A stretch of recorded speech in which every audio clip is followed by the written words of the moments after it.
And then, of course, then they also need some way to disseminate that story or to send that story out. Now, the other big change that I mentioned at the beginning that we're seeing is the impact of technology. And I'd like maybe Sam and Bill, or any of you, to talk about how you use the internet now to propel those stories out there. Because if we're aggregating thousands and thousands of people, it clearly more often now is being done through this tool that we have, which brings people together at a common campfire that is digital.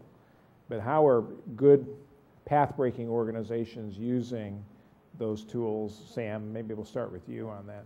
I was in Liberia about 3 weeks ago on the border of Liberia and Guinea, and I had, my office had bought me a new iPhone, and it worked on the border of Liberia and Guinea in the middle of absolutely nowhere, because there were towers that had been put in one of the poorest countries on earth so that your cell phone could work. A cell phone allows you to get GPS coordinates, it allows you to map, it allows you to gather information on infant mortality.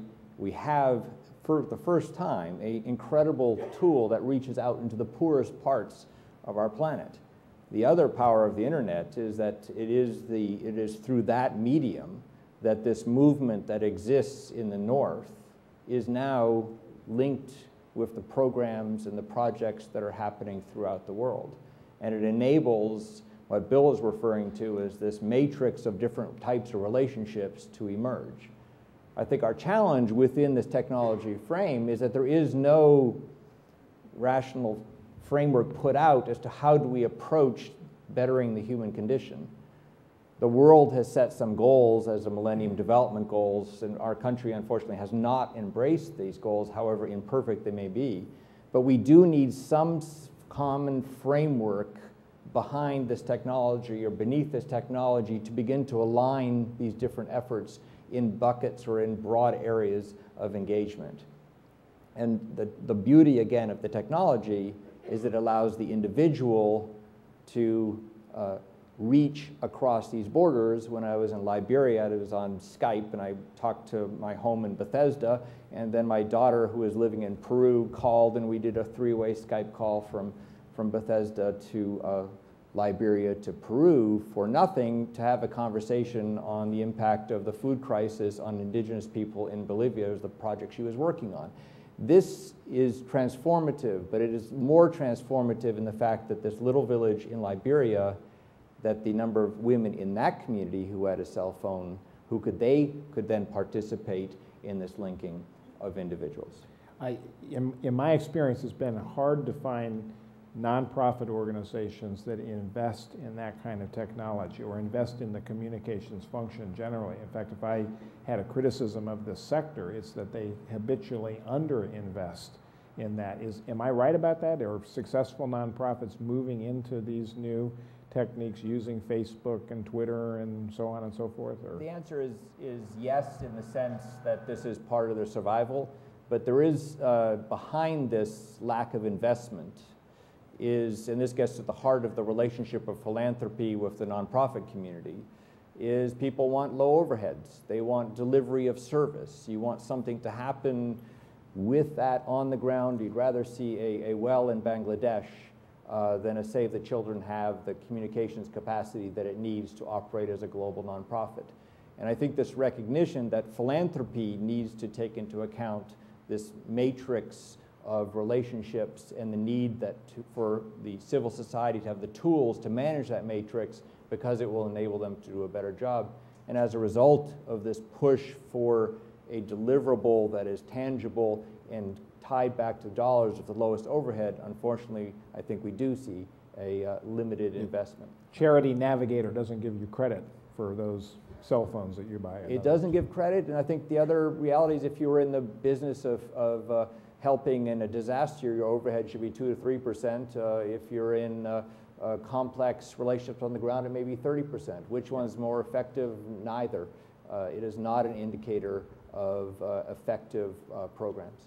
Anthony, you had a point, and then Charlie. I just think there's a positive point in relation to technology, which doesn't have to cost much, of the fact that there's such a disconnect between people feeling, how do we invest into these things, and is the money actually going to the project?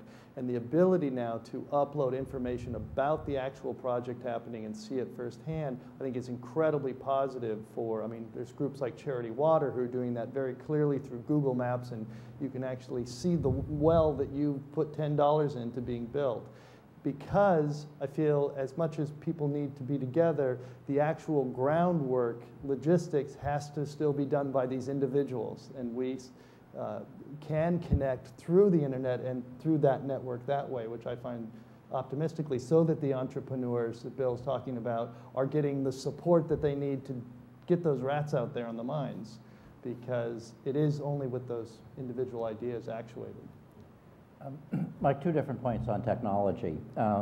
One is again about scale, and the 20 largest humanitarian organizations, Red Cross, CARE, Save the Children, World Vision, and so on and so forth, together representing over $20 billion a year of activity, have come together in a technology consortium called NetHope.